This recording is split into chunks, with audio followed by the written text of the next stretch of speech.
ഉണ്ടാകട്ടെ. എൻ്റെ പേര് ശൈലജ. ഞാൻ മലപ്പുറം പെരിന്തൽമണ്ണയിൽ നിന്ന് വരുന്നു. ഞാനിവിടെ 2023 ഓഗസ്റ്റ് 23-ാം തീയതിയാണ് ആദ്യമായിട്ട് ഉടമ്പടി എടുക്കുന്നത്. എൻ്റെ ഒരു ഫ്രണ്ട് അമല പറഞ്ഞാണ് ഞാനിവിടെ ഉടമ്പടി എടുക്കാനായിട്ട് വന്നത്. അപ്പോൾ എൻ്റെ ഉടമ്പടിയിലെ 6 കാര്യങ്ങൾ, ഒന്നാമത്തെ കാര്യം, എൻ്റെ അനിയത്തി സൗദി പ്രോമെട്രി എഴുതുന്നുണ്ടായിരുന്നു. സൗദി പോകാൻ വേണ്ടിയിട്ട് അവൾ എക്സാം എഴുതി 96% മാർക്കോട് കൂടി പാസ്സായി. അതെൻ്റെ ഒന്നാമത്തെ ഉടമ്പടിയായിരുന്നു. അത് സാധിച്ചു. പിന്നെ രണ്ടാമത്തെ ഉടമ്പടി എന്ന് പറഞ്ഞാൽ, എൻ്റെ ഹസ്ബൻഡ് 8 മാസത്തോളമായിട്ട് ജോലി ഇല്ലാതെ കുവൈറ്റിലിരിക്കുകയായിരുന്നു. ജോലി ഉണ്ടായിരുന്നതായിരുന്നു, അത് പോയതായിരുന്നു. കുറേ ഇൻ്റർവ്യൂസൊക്കെ പോയി, ജോലിയൊന്നും ശരിയായില്ല. ഞാനിവിടെ ഉടമ്പടി എടുത്ത് മാതാവിനോട് പ്രാർത്ഥിച്ചതിൻ്റെ ഫലമായിട്ട് ഹസ്ബൻഡിന് ഇപ്പോൾ ജോലി കിട്ടി. 2 മാസമായി. നല്ല ജോലി കിട്ടി, നല്ല സാലറിയോട് കൂടിയുള്ള നല്ല ജോലി കിട്ടി. അതിന് എൻ്റെ മാതാവിനോടും യേശുവിനോടും നന്ദി പറയുന്നു. അതേപോലെ തന്നെ എനിക്ക് ഒരു ചെറിയൊരു ഞാൻ ഹോസ്പിറ്റലിൽ വർക്ക് ചെയ്യുക. അവിടുത്തെ ഒരു അശ്രദ്ധ മൂലമാകാൻ കുറച്ച് പൈസയുടെ ഒരു ഇടപാടുണ്ടായി. അത് കൊടുക്കാൻ പറ്റാതെ ഞാൻ കുറച്ച് പൈസ പലിശയ്ക്ക് എടുക്കുകയും അത് 40 ലക്ഷത്തോളം രൂപ കടം വരികയുണ്ടായി. അപ്പോൾ എന്താണ്, പലിശ കൊടുക്കാൻ മാത്രമേ പൈസ ഉള്ളൂ, വേറെ ഒന്നിനും പൈസ തികയാതെ വന്ന്. അങ്ങനെ ഇരിക്കുമ്പോൾ ഞാൻ മാതാവിനോട് എന്നും പ്രാർത്ഥിക്കുമായിരുന്നു, മാതാവേ എൻ്റെ ഈ കടത്തിൽ നിന്ന് എൻ്റെ കുഴപ്പം കൊണ്ടല്ല, അല്ലാതെ വന്നൊരു തെറ്റാണ്, ഇതിന് എന്തെങ്കിലും മാതാവ് ഒരു പരിഹാരം കാണിച്ചു തരണേന്ന് പറഞ്ഞ് ഞാൻ എപ്പോഴും പ്രാർത്ഥിക്കാറുണ്ടായിരുന്നു. അതിൻ്റെ ഫലമായിട്ട് മാതാവിനെ എന്നോട് പറയുകയാണ്, എൻ്റെ ഒരു ബന്ധു അവരുടെ അടുത്ത് ചോദിക്കുക പൈസ, നീ അവരുടെ അടുത്ത് ചോദിച്ചാൽ അവർ പൈസ തരും എന്ന് എൻ്റെ അടുത്ത് ഇങ്ങനെ മാതാവ് പറയണ പോലെ തോന്നി എനിക്ക്. ഞാൻ എന്നിട്ട് എന്തായാലും അവരുടെ അടുത്ത് പോയി ചോദിച്ചു. ഉടമ്പടി പത്രവും കാശ് രൂപമൊക്കെ വെച്ച് ഞാൻ പോയി അവരുടെ അടുത്ത് പൈസ ചോദിച്ചു. അവർ ഒന്നും അങ്ങനെ ഒരു കൊടുക്കാത്ത ആളാണ്, ആർക്കും പൈസ ഒന്നും കടം കൊടുക്കാത്തൊരു വ്യക്തിയാണ്. എന്തായാലും എനിക്ക് 17 ലക്ഷം രൂപ തന്ന എൻ്റെ 17 ലക്ഷം പലിശ കടം വീടി കിട്ടി. അതിന് ഞാൻ എൻ്റെ മാതാവിനോട് ഒരുപാട് നന്ദി പറയുന്നു. അതേപോലെ തന്നെ അത് ഞാനിവിടെ ഉടമ്പടിയിൽ വെച്ച കാര്യമായിരുന്നേ. പിന്നെ അതേപോലെ എൻ്റെ ചേച്ചിയുടെ മോള് ബർത്ത്ഡേ ആയിരുന്നു. ചേച്ചിയുടെ മോളെ ബർത്ത്ഡേ ആയിരുന്നു. അന്നൊരു ഓഗസ്റ്റ് മാസമായിരുന്നു. നല്ല മഴയായിരുന്നു. അപ്പോൾ വീട് വലിയ സൗകര്യങ്ങളൊന്നുമില്ല. അപ്പോൾ കുറേ ആളുകളെ വിളിച്ചിട്ടുണ്ടായിരുന്നു. അപ്പോൾ മഴ ഇങ്ങനെ പെയ്യുമ്പോൾ ചേച്ചിയൊക്കെ ആകെ ടെൻഷനായി, എന്താ ചെയ്യാമെന്നറിയാതെ നിൽക്കുമ്പോൾ ഞാൻ അതേപോലെ മാതാവിനോട് പറഞ്ഞു, മാതാവേ എത്രയും ആളുകൾ വരണായി, ഇരിക്കാൻ പോലും സ്ഥലമല്ല, എൻ്റെ മാതാവ് ഒന്ന് ഇതിനൊരു പരിഹാരം ഉണ്ടാക്കി തരണേന്ന് പറഞ്ഞു. ആ മഴ അപ്പോൾ പോയി. എല്ലാ പരിപാടികളും കഴിഞ്ഞ് എല്ലാം തീർന്ന് വേസ്റ്റ് അടക്കം ഡിസ്പോസ് ചെയ്ത ശേഷമാണ് മഴ പെയ്തത്. അങ്ങനെ ഒരു അനുഗ്രഹം കിട്ടി. പിന്നെ അതേപോലെ തന്നെ എല്ലാവരും ഇങ്ങനെ സാക്ഷ്യങ്ങൾ ഞാൻ എപ്പോഴും കേൾക്കാറുണ്ട്. അപ്പോൾ എല്ലാവരും ഇങ്ങനെ പറയും, മാതാവിനെ കണ്ടു, മാതാവിനെ സ്വപ്നത്തിൽ കണ്ടു, നേരിട്ട് കണ്ടു എന്നൊക്കെ പറയും. പക്ഷേ എൻ്റെ എല്ലാ കാര്യങ്ങളും മാതാവ് നടത്തി തരുന്നുണ്ട്. പക്ഷേ എനിക്ക് മാതാവിനെ ഒരിക്കലും കാണാൻ കഴിഞ്ഞിട്ടില്ല. അപ്പോൾ ഞാൻ പറഞ്ഞു, ഞാൻ എന്നും 5 മണിക്ക് അലാറം വെച്ച് എണീക്കാറാണ്. അപ്പോൾ ഞാൻ ഒരു ദിവസം മാതാവിനോട് പറഞ്ഞു, മാതാവേ നാളെ ഞാൻ അലാറം വയ്ക്കൂല, ഞാൻ അലാറം വയ്ക്കാതെ എണീക്കൂല, അലാറം വയ്ക്കൂല മാതാവേ, മാതാവ് എന്നെ വിളിച്ചുണർത്തണം എന്ന് പറഞ്ഞു. അപ്പോൾ ഒരു 5 മണിയായപ്പോൾ എൻ്റെ കാലിൽ ശക്തിയായി, വേദനിക്കാനല്ല പക്ഷേ ശക്തിയായി ഒരു തട്ടൽ തട്ടി. ഞാൻ പെട്ടെന്ന് എണീറ്റിരുന്നു. പിള്ളേരെ എടുത്ത് കിടക്കുന്നുണ്ട്. ഞാൻ പിള്ളേരെ നോക്കി, പിള്ളേരാണോ? അല്ല, പിള്ളേരെ അങ്ങോട്ട് തിരിഞ്ഞ് കിടക്കണോ. അപ്പോൾ എൻ്റെ മാതാവ്, ഞാൻ പെട്ടെന്ന് ഫോൺ എടുത്ത് നോക്കുമ്പോൾ 5 മണി. എൻ്റെ മാതാവ് അങ്ങനെ എന്നെ ഉണർത്തിയിട്ടുണ്ട്. അങ്ങനെ എനിക്ക് മാതാവിനെ കാണാൻ പറ്റി. ഞാൻ രോഗികൾക്ക് പത്രങ്ങൾ കൊടുക്കുമായിരുന്നു. അതേപോലെ എൻ്റെ ഫ്രണ്ട്സിനും റിലേറ്റീവ്സിനൊക്കെ കൊടുക്കുമായിരുന്നു. പിന്നെ അവരോടൊക്കെ കുറേ ഞാൻ പ്രാർത്ഥിച്ചതിൻ്റെ ഫലമായിട്ട് ഇത് കുറേ ഇവിടെ പറയാൻ പറ്റില്ല. അതുകൊണ്ട് കുറേ രോഗസൗഖ്യമൊക്കെ ഉണ്ടായിട്ടുണ്ട് ആളുകൾക്ക്. പിന്നെ കുറേ പേര് ഇവിടെ വന്നിട്ടൊക്കെ ഉണ്ട് പ്രാർത്ഥിക്കാൻ വേണ്ടിയിട്ട്. ഇവിടെ വന്ന് ഉടമ്പടിയൊക്കെ എടുത്ത് പോയിട്ടുണ്ട്. പിന്നെ സാമ്പത്തികമായി ഞാൻ വൃദ്ധസദനത്തിൽ പോയി അവിടെ പൈസ കൊടുക്കാറുണ്ട്, അന്നദാനത്തിനൊക്കെ പൈസ കൊടുക്കാറുണ്ട്. അതേപോലെ ഡയാലിസിസ് പേഷ്യൻറ്റിനെ ഒക്കെ സഹായിക്കാറുണ്ട്. ആദ്യമായി അമ്മ മാതാവിന് 1000 നന്ദി. ഞാൻ 2022 മെയ് 15-ാം തീയതിയാണ് ആദ്യമായി ഉടമ്പടി എടുക്കാൻ വേണ്ടി കൃപാസനത്തിലെത്തുന്നത്. എൻ്റെ പേര് വിഷ്ണു. ഞാൻ അയർലൻഡിൽ നിന്ന് വരുന്നു. എൻ്റെ സ്ഥലം കൊല്ലമാണ്. അപ്പോൾ ഞാൻ 2022 മെയ് 15-ാം തീയതിയാണ് ഞാനിവിടെ ഉടമ്പടി എടുക്കാൻ വേണ്ടി കൃപാസനത്തിലെത്തുന്നത്. ഞാൻ അതിനു മുമ്പ് മിനിസ്ട്രി ഓഫ് ഹെൽത്തിൽ വർക്ക് ചെയ്തുകൊണ്ടിരിക്കുന്ന രജിസ്റ്റേർഡ് നേഴ്സായിരുന്നു. ഏതൊരു വ്യക്തിയുടെയും ആഗ്രഹം പോലെ തന്നെ ഒരു രജിസ്റ്റേർഡ് നേഴ്സാകുക, യൂറോപ്യൻ കൺട്രിയിലൊരു രജിസ്റ്റേർഡ് നേഴ്സാകുക എന്നുള്ളത് വളരെയധികം ആഗ്രഹമായിരുന്നു. അതുകൊണ്ട് ഞാനിവിടെ OET എക്സാമിന് വേണ്ടിയിട്ട് ഞാനിവിടെ ഉടമ്പടി എടുത്തു. എനിക്ക് ഓഗസ്റ്റ് 2022 10-ാം തീയതി എനിക്ക് മാതാവ് അയർലൻഡ് സ്കോർ തന്നെ എന്നെ അനുഗ്രഹിച്ചു. അതിനുശേഷം ഞാൻ എൻ്റെ അയർലൻഡ് പ്രോസസ്സിങ് സ്റ്റാർട്ട് ചെയ്തു. അയർലൻഡ് പ്രോസസ്സിങ് സ്റ്റാർട്ട് ചെയ്തപ്പം ഒരുപാട് ഈ ഡോക്യുമെൻറ്റ്സ് കളക്ട് ചെയ്യാൻ വേണ്ടിയിട്ട് ഒരുപാട് വിഷമതകളുണ്ടായിരുന്നു. പക്ഷേ എങ്കിൽ കൂടി അതെല്ലാം അമ്മ മാതാവ് എനിക്ക് തന്ന് അനുഗ്രഹിച്ചു. എനിക്ക് ഡിസംബർ 2, 2022 എനിക്ക് എൻ്റെ decision letter nursing and midwifery council of അയർലൻഡിൽ നിന്ന് എനിക്ക് ലഭിക്കുകയുണ്ടായി. അതിനുശേഷം ജനുവരിയിൽ എനിക്ക് ഇൻ്റർവ്യൂ പാസ്സായി, ഗവൺമെൻറ്റിൽ തന്നെ ഇൻ്റർവ്യൂ പാസ്സായി എനിക്ക് അമ്മ മാതാവ് അനുഗ്രഹിച്ചു. അതിനുശേഷം ഞാൻ അന്ന് മുതലേ പ്രാർത്ഥിക്കുന്നുണ്ടായിരുന്നു എന്ന് എനിക്ക് OET കിട്ടുന്നു, അതിനുശേഷം ഞാൻ കൃപാസനത്തിൽ വന്ന് സാക്ഷ്യം പറഞ്ഞുകൊള്ളാവുന്നു. അങ്ങനെ ഞാൻ എൻ്റെ വിസ പ്രോസസ്സിങ്ങും തുടർന്നു. ഇനി ഓഗസ്റ്റ് മാസം ഞാൻ ബാംഗ്ലൂരിൽ പോയി വിസ സബ്മിറ്റ് ചെയ്തു. അതിനുശേഷം വീട്ടിൽ വന്ന് അന്നത്തെ ദിവസം രാത്രിയിൽ എനിക്ക് നല്ല ഹെഡേക്ക് ഉണ്ടായിരുന്നു. ഞാനത് ഉടമ്പടി തൈലം എടുത്തു നെറ്റിയിൽ പുരട്ടിയിട്ട് കിടക്കുമായിരുന്നു.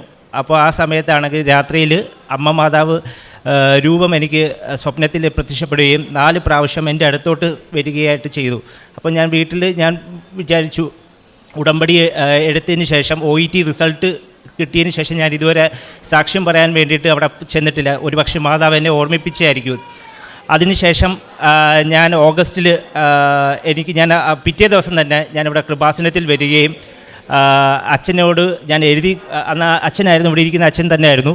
ഞാൻ OETയുടെ കാര്യം പറഞ്ഞു, എനിക്ക് OET കിട്ടി, ഞാനത് സാക്ഷ്യം പറയാനായിട്ട് വന്നിരിക്കുകയാണെന്ന് പറഞ്ഞു. അപ്പം അച്ഛൻ പറഞ്ഞു ഒരു കാര്യം ചെയ്യുന്നതിൻ്റെ വിസ വന്നിട്ടുണ്ടോ എന്ന് ചോദിച്ചു. ഞാൻ പറഞ്ഞു വിസ വന്നിട്ടില്ല. അപ്പോൾ അങ്ങനെയാണെങ്കിൽ ഒരു കാര്യം ചെയ്യും, നീ വിസ വന്നതിന് ശേഷം എല്ലാ ഡോക്യുമെൻറ്റ്സുമായിട്ട് ഇവിടെ വന്നിട്ട് നീ സാക്ഷ്യം പറഞ്ഞിട്ട് പോകണം. അപ്പോൾ ഞാൻ അച്ഛൻ്റെ കയ്യിൽ നിന്ന് ബ്ലെസ്സിങ്സ് വാങ്ങിച്ചു. അതിനുശേഷം ഞാൻ ഞാൻ ശരിയാച്ചാ ഞാൻ വരാമെന്ന് പറഞ്ഞിട്ട് പോയി. പക്ഷേ പിന്നീട് ഓഗസ്റ്റ് 15 എനിക്ക് വിസ വരുന്നു. അതോടൊപ്പം തന്നെ ഓഗസ്റ്റ് 30 ടിക്കറ്റ് ഓൾറെഡി അയർലൻഡിലോട്ട് പോകാൻ വേണ്ടിയിട്ടുള്ള എല്ലാം ബുക്ക് ചെയ്യുന്നു. ഞാൻ ആ സമയത്ത് എനിക്ക് പല ആവശ്യങ്ങളോട് ഞാൻ പിന്നെ വിചാരിച്ചു എന്തായാലും ഞാൻ കൃപാസനത്തിൽ പോയതല്ലേ, ഞാൻ അച്ഛനടുത്ത് കാര്യം പറഞ്ഞു, ഇനിയിപ്പോൾ എനിക്ക് പോകാൻ സമയമില്ല എന്നും പറഞ്ഞിട്ട് ഞാൻ വരാതെയായി വന്നില്ല. ഞാൻ ഓഗസ്റ്റ് 30 തിരുവോണ ദിവസം അയർലൻഡിൽ പോവുകയും അവിടെ ചെന്ന് സെപ്റ്റംബർ 3 9 ആയിരുന്നു എൻ്റെ തിയറിയും പ്രാക്ടിക്കൽ എക്സാം. സെപ്റ്റംബർ 3 ഞാൻ തിയറി എക്സാം എഴുതി പാസ്സായി. സെപ്റ്റംബർ അതിന് മുന്നേ ആയിട്ട് ഞാനൊരു കാര്യം പറയാൻ വിട്ടുപോയി. ഞാൻ ഓഗസ്റ്റ് 30 ഞാൻ പോകുന്ന വഴിക്ക് നമ്മൾ പെട്ടിയെല്ലാം പാക്ക് ചെയ്യുകയാണ്. പാക്ക് ചെയ്യുന്ന സമയത്ത് ഞാൻ ഉടമ്പടി പത്രം, തേന്, ഉപ്പ് ഇതെല്ലാം ഞാൻ പെട്ടിയിലെടുത്ത് വെച്ചിട്ടുണ്ടായിരുന്നു. പിന്നീട് ഞാൻ വിചാരിച്ചു ഇത് ഇമിഗ്രേഷനിൽ ഉപ്പൊക്കെ കൊണ്ടുപോയാൽ എന്തെങ്കിലും പ്രശ്നം ഉണ്ടാകുമെന്ന് വിചാരിച്ചു ഞാനത് അപ്പാടെ മാറ്റി വെച്ചു. പിന്നീട് ഞാനത് കൊണ്ടുപോയില്ല. അപ്പം ഞാൻ അവിടെ ചെന്ന് ഈ തിയറി എക്സാം പാസ്സായി. അതിനുശേഷം ഞാൻ 9 പ്രാക്ടിക്കൽ എക്സാം വളരെ കോൺഫിഡൻറ്റ്, കാരണം ഞാൻ പഠിച്ചിട്ടുണ്ട്. പക്ഷേങ്കിൽ എൻ്റെ കയ്യിൽ കൊന്തയില്ല, ഞാൻ പ്രാർത്ഥിച്ചിട്ടില്ല, ഉടമ്പടി തൈലമില്ല, ഉപ്പില്ല, ഒന്നുമില്ല. ഞാൻ ഫസ്റ്റ് സ്റ്റേഷൻ 14 സ്റ്റേഷൻസാണ് നമുക്ക് അയർലൻഡിൽ. അവിടുത്തെ RCSAയിൽ ഒരു രജിസ്റ്റേർഡ് നേഴ്സ് ആവണമെങ്കിൽ അവിടുത്തെ എക്സാം പാസ്സാവണം. നമ്മളവിടെ ചെന്ന് കഴിഞ്ഞതിന് ശേഷം ഫസ്റ്റ് സ്റ്റേഷനിൽ ഒരു IV സ്റ്റേഷനായിരുന്നു. നമുക്ക് 10 മിനിറ്റ് സമയമുണ്ട്. ആ 10 മിനിറ്റ് സമയത്തിനുള്ളിൽ നമ്മൾ പ്രൊസീജിയർ ചെയ്യുകയും വേണം. അസസർ ചോദിക്കുന്ന കാര്യങ്ങൾ എല്ലാം തന്നെ പറയുകയും ചെയ്യണം. വൈവ് അറ്റൻഡ് ചെയ്യണം. ഇപ്പോൾ ഒരു പക്ഷേ നമ്മൾ എവിടെയെങ്കിലും സ്റ്റക്ക് ചെയ്ത് കഴിഞ്ഞാൽ വൺസ് നമുക്ക് അതിൻ്റെ ആൻസർ അവർക്ക് കിട്ടിയെങ്കിൽ മാത്രമേ അവർ അടുത്ത ക്വസ്റ്റ്യനിലോട്ട് പോകൂ. അപ്പോൾ ആദ്യത്തെ സ്റ്റേഷൻ തന്നെ വളരെ കോൺഫിഡൻസ് ഇല്ലായ്മ എനിക്ക് ഫീൽ ചെയ്ത്, കാരണം എനിക്ക് അവർക്ക് ചോദിച്ചതിന് എനിക്ക് പെട്ടെന്ന് മറന്നുപോവുകയാണ് ചെയ്തത്. പിന്നീട് അങ്ങോട്ട് പല പല സ്റ്റേഷൻസിലും അതുപോലെയായി. ഏറ്റവും അവസാനം റിസൾട്ട് വന്ന് കഴിഞ്ഞപ്പോൾ എനിക്ക് സെപ്റ്റംബർ 11 റിസൾട്ട് വരുന്നു. എനിക്ക് 14 സ്റ്റേഷനിൽ 13 സ്റ്റേഷൻസും ഫെയിലായി. ഞാൻ വളരെയധികം വിഷമിച്ചു. ഞാൻ പറഞ്ഞു ഇത് എനിക്ക് ദൈവം കാണിച്ചു തന്ന ശിക്ഷയാണ്. കാരണം ഞാൻ ഇവിടെ വന്ന് സാക്ഷ്യം പറഞ്ഞതുമില്ല, എൻ്റെ കയ്യിൽ ഉടമ്പടി തൈലോ ഒന്നും തന്നെയില്ല. എനിക്ക് മറിയാനേറി RCSA royal college of surgeons എക്സാമിനേഷനാണ് കണ്ടക്ട് ചെയ്യുന്നത്. അവരെനിക്ക് അടുത്ത ഡേറ്റ് തന്നു, ഒക്ടോബർ 9 സെക്കൻഡ് അറ്റംപ്റ്റാണ്. ഇത് ഫൈനൽ അറ്റംപ്റ്റാണ്. ഫൈനൽ അറ്റംപ്റ്റ് കഴിഞ്ഞ് 2 അറ്റംപ്റ്റ്സേ ഉള്ളൂ. ബാക്കി രാജ്യങ്ങളെ പോലെയല്ല, നമ്മൾ 2 അറ്റംപ്റ്റ്സ് കഴിഞ്ഞിട്ട് നമ്മൾ തിരിച്ച് നാട്ടിലോട്ട് പോകണം. അങ്ങനെ ഞാൻ ഒക്ടോബർ 9 എക്സാം എഴുതുന്നു. എക്സാം എഴുതി കഴിഞ്ഞപ്പോൾ ഒരു സ്റ്റേഷൻ വളരെ മോശമായിട്ടാണ്, എനിക്ക് കംപ്ലീറ്റ് ചെയ്യാൻ പറ്റിയില്ല. ഒരു ചെസ്റ്റ് ഇൻഫെക്ഷൻ സ്റ്റേഷൻ. റിസൾട്ട് വന്നപ്പോൾ ഒക്ടോബർ 11 റിസൾട്ട് വന്നപ്പോൾ എനിക്ക് ബാക്കി 13 സ്റ്റേഷൻസും കിട്ടി, ഒരു സ്റ്റേഷൻ പോയി. അപ്പം എൻ്റെ ഹോപ്പെല്ലാം പോയി. കാരണം എനിക്ക് അയർലൻഡിൽ നിൽക്കാനുള്ളത് എൻ്റെ പാസ്പോർട്ടിൽ അടിച്ചിരിക്കുന്നത് നവംബർ 30 വരെയാണ്. അതായത് ഓഗസ്റ്റ് 30 മുതൽ നവംബർ 3 മാസത്തെയാണ് നമ്മൾക്ക് എടിപിക്കൽ വിസ കിട്ടുന്നത്. വൺസ് നമ്മൾ അവിടുത്തെ എക്സാം പാസ്സായി കഴിഞ്ഞാൽ മാത്രമേ നമുക്ക് റിന്യൂ ചെയ്ത് അവിടെ നിൽക്കാൻ പറ്റുകയുള്ളൂ. അതിനുശേഷം ഞാൻ വളരെ വിഷമത്തോടെ അപ്പം ഞാൻ എൻ്റെ എംപ്ലോയർ നെക്സ്റ്റ് ഡേ തന്നെ ഫേസ് ടു ഫേസ് ഒരു കോൺവെർസേഷൻ വെച്ചു. നീ ഒരു കാര്യം ചെയ്യ്, നിനക്ക് നവംബർ 29 വരെ അവിടെ നിൽക്കാം, ദെൻ നവംബർ 30 ആകുമ്പോൾ നിനക്ക് തിരിച്ചു പോകാം, നിനക്ക് നാട്ടിൽ ചെന്നിട്ട് ആദ്യം മുതൽ നീ പ്രോസസ്സിങ് സ്റ്റാർട്ട് ചെയ്യണമെന്ന് പറഞ്ഞു, നിനക്ക് വരണമെങ്കിൽ. അപ്പോൾ അവർ ഹെൽപ്പ് ചെയ്യാമെന്ന് പറഞ്ഞു. അപ്പോൾ ഞാൻ വിചാരിച്ചു ഈ ആപ്റ്റിറ്റ്യൂഡ് എക്സാമിൻ്റെ ഫീസ് എന്ന് പറയുന്നത് 2.5 ലക്ഷമാണ്. 2.5 ലക്ഷം ഫീസ് നമ്മൾ അടച്ചിട്ടാണ് നമ്മൾ ഈ RCSA എക്സാം നമ്മൾ എഴുതുന്നത്. ഈ എക്സാം എഴുതി കഴിഞ്ഞ് നമ്മൾ പാസ്സായെങ്കിൽ മാത്രമേ നമുക്ക് ഈ എംപ്ലോയർ നമുക്ക് റീഫണ്ട് ചെയ്ത് തരത്തുള്ളൂ. അപ്പം നമ്മളുടെ കയ്യിലുള്ള ഇത്രയും ഏകദേശം ഒരു 4-4.5 ലക്ഷം രൂപയാണ് നമ്മൾ ഈ അയർലൻഡ് പ്രോസസ്സിങ്ങിന് വേണ്ടിയിട്ട് നമ്മൾ ചിലവാക്കിയത്. അപ്പം നമ്മൾ അത്രയും ബുദ്ധിമുട്ടി അവിടെ ചെന്ന് കഴിഞ്ഞിട്ട് എക്സാം ഫെയിലായിട്ട് തിരിച്ച് നാട്ടിലോട്ട് വരിക എന്നുള്ളത് ചിന്തിക്കാൻ പറ്റാത്ത കാര്യമായിരുന്നു. ഞാൻ വളരെയധികം വിഷമിച്ചു.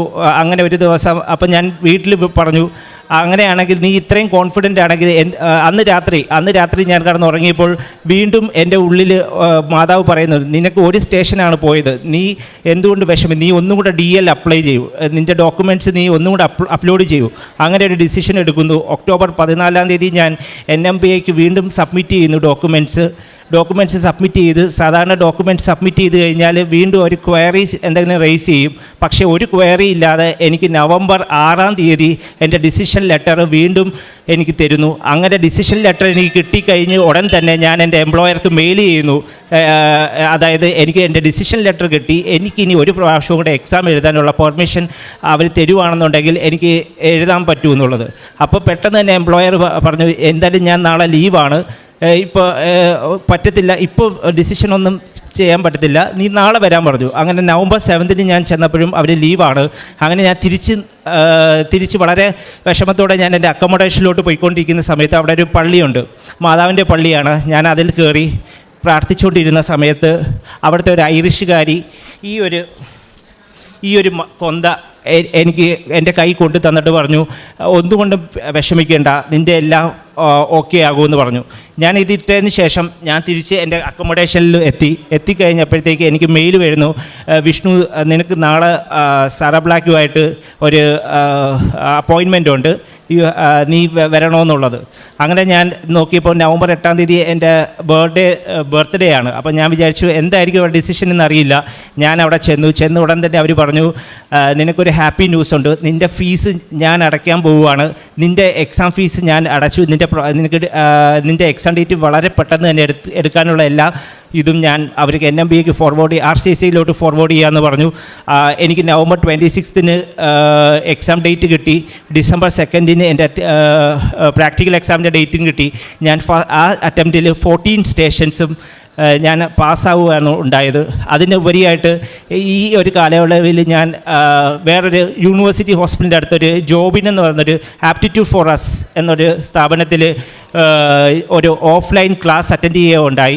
അവിടെ വെച്ച് സിനി എന്നൊരു പുള്ളിക്കാരത്തെ പരിചയപ്പെടുകയും പുള്ളിക്കാരി എനിക്ക് ഉടമ്പടി തൈലവും ഉപ്പും കാശുരൂപവും അതുപോലെ തന്നെ മെഴുകുതിരിയും എനിക്ക് തരികയും ചെയ്തു. അന്ന് രാത്രി എനിക്ക് വളരെ ഹാപ്പിയായിരുന്നു. കാരണം മാതാവായിട്ട് ഞാൻ നാട്ടിൽ വെച്ച് കളഞ്ഞിട്ട് പോയ സംഭവം എനിക്ക് അവിടെ വെച്ച് എനിക്ക് തരികയാണ് ഉണ്ടായത്. അങ്ങനെ ഞാൻ അത് വെച്ച് പ്രാർത്ഥിച്ചു. എൻ്റെ എക്സാമിന് എല്ലാ 14 സ്റ്റേഷനും 5 മിനിറ്റ് 6 മിനിറ്റ് സമയം കൊണ്ട് എനിക്കെല്ലാം വളരെ വൃത്തിയായിട്ട് ചെയ്യാൻ പറ്റി. മിക്ക അസസ്സേഴ്സും വളരെ ഹാപ്പി ആയിട്ട് അവർ എക്സലൻ്റ് എന്ന് വരെ പറഞ്ഞു. ഇപ്പോൾ എനിക്ക് പരീക്ഷ കഴിഞ്ഞിട്ട് ഇറങ്ങിയപ്പോൾ എനിക്ക് ഭയങ്കര കോൺഫിഡൻ്റ് ആയിരുന്നു ഞാൻ പാസ്സാവുമെന്നുള്ളത്. പാസ്സാവുന്നതിൻ്റെ റിസൾട്ട് വരുന്നതിൻ്റെ അന്ന് ഉച്ചയ്ക്ക് ഞാൻ മെഴുകുതിരി കത്തിച്ച് പ്രാർത്ഥിക്കുകയും അപ്പോൾ തന്നെ പ്രാർത്ഥിച്ച് കുറച്ച് നേരം കഴിഞ്ഞപ്പോഴത്തേക്ക് ഈ ഫ്ലെയിംസ് കൂടുതലായിട്ട് കത്തുകയും മാതാവിൻ്റെ രൂപം വോളിൽ പ്രത്യക്ഷപ്പെടുകയും ചെയ്തു, അനുഗ്രഹിച്ചു. അതിനുശേഷം ഞാൻ നോക്കിയപ്പോൾ ഒരു ചെറിയൊരു ലോക്കറ്റ് എനിക്ക് സമ്മാനിക്കുകയും ചെയ്തു. അത് എവിടുന്ന് വന്നു എന്ന് എനിക്ക് ഇപ്പോഴും ഒരു ഊഹവുമില്ല. പക്ഷേ ഞാൻ പറയുന്നു, അന്ന് എനിക്ക് കാശുരൂപം, അന്ന് ഈ കൊന്ത എനിക്ക് തന്നത് മാതാവാണ്. മാതാവിൻ്റെ രൂപത്തിലാണ് വന്ന് എനിക്ക് കൊന്ത തന്നതും എന്നെ എക്സാമിന് ജയിപ്പിച്ചതും മാതാവാണ്. അതുപോലെ തന്നെ എനിക്ക് ഡിസംബർ 20 എൻ്റെ പിൻ നമ്പർ കിട്ടുകയും വർക്ക് പെർമിറ്റ് കിട്ടുകയും ഞാനിപ്പോഴും രജിസ്റ്റേർഡ് നേഴ്സായിട്ട് അവിടെ തുടരുകയും ഞാൻ അവിടെ നിന്ന് അയർലൻഡിൽ വാങ്ങിക്കുന്ന ഓരോ യൂറോയും മാതാവിൻ്റെ അനുഗ്രഹം കൊണ്ട് ആണ് എനിക്ക് ഇപ്പം അനേകായിരം നന്ദി. ഞാൻ എന്ത് പൈസ എവിടെ നിന്ന് ഉണ്ടാക്കുന്നതെല്ലാം മാതാവിൻ്റെ ദാനമാണ്. അതുകൊണ്ട് ഞാൻ ഉറച്ചു പറയുന്നു, നിങ്ങൾ ഒന്നുകൊണ്ടും വിഷമിക്കേണ്ട. ഉടമ്പടി നിങ്ങൾ മുടങ്ങാതെ പ്രാർത്ഥിക്കുക, മാതാവ് എല്ലാ കാര്യങ്ങളും നിങ്ങൾക്ക് സാധിച്ചു തരും. ഇതിന് ശേഷം ഞാൻ കാരുണ്യ പ്രവർത്തനങ്ങളിൽ ഏർപ്പെടാറുണ്ട്. ഞാൻ ഡിമെൻഷ്യ യൂണിറ്റിലാണ് വർക്ക് ചെയ്യുന്നത്. പിന്നെ അതുപോലെ തന്നെ നാട്ടിൽ വന്ന ശേഷം ഞങ്ങൾ വൃദ്ധസദനങ്ങളിൽ അതുപോലെ തന്നെ റോഡിൽ അലഞ്ഞു തിരിഞ്ഞ് നടന്ന ആൾക്കാർക്ക് എല്ലാം ഫുഡും ഒക്കെ കൊടുക്കാറുണ്ട്. സോ എൻ്റെ ഈ 1000 പേർ അവിടെ സാക്ഷ്യം പറയുന്നത്, അതിലൂടെ എനിക്ക് ചെറിയൊരു സാക്ഷ്യം പറയാൻ മാതാവ് അനുഗ്രഹം തന്നു. 1000 നന്ദി.